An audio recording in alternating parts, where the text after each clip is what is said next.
Last week, Jesus was at a wedding, and we experienced God's love and extravagant behavior, producing all of that wine. Remember that? Today, we're in the synagogue, being told that Jesus returned to Nazareth with the power of the Spirit after being baptized by John in the Jordan and spending 40 days in the desert.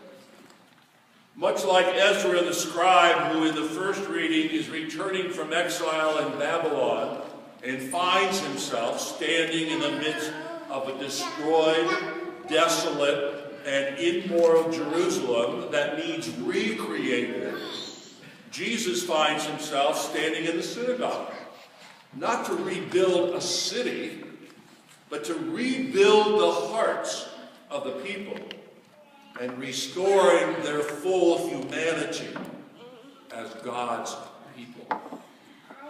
So he comes to open the eyes of the blind, enabling God's people to once again see others as God sees them, to hear the needs of the people as God hears the cries of the people, and to feel the love and care for all, and in the words of Pope Francis, overcoming the fear and suspicion that lives in the imagination, separating God's people, building real and imagined walls. Just as Jesus is set in the power of the Spirit at the end of Mass, we are going to be sent out of here, because we are not meant to be huddled together here for survival, saving us from the world out there. But hopefully we gather here allowing the power of God's Spirit to enable us to bring glad tidings to the poor, to proclaim liberty to those who are captive by their sinfulness and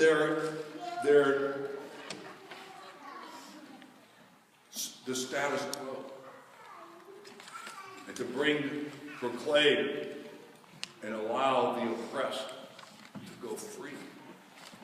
So Jesus reminds us that power is only real, is in fact only genuine power, when it sets others free, when it builds others up, when it doesn't diminish or discard others, and when it makes others better. God's power can really make us uncomfortable at times, calling us to focus on so much of a world that has been forgotten, people who have been thrown away, lives that seemingly do not matter. So how can we seriously pretend to proclaim a gospel that we do not live every single day? The gospel is not words. It's not an empty theory. It's our story.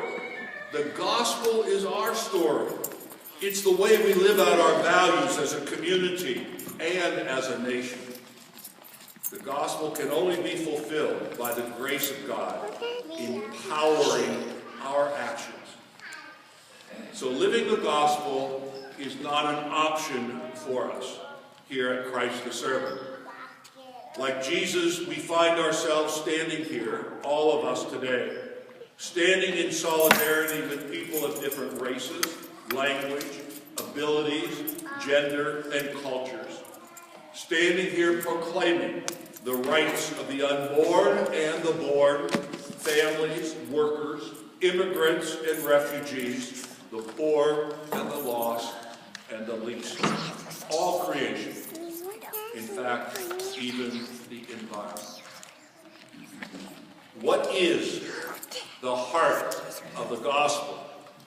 What is the central shaping force in our life as Christ the servant? Jesus reminds us today that the common ground of our identity as a community, as God's people, is that the Spirit of the Lord is upon us.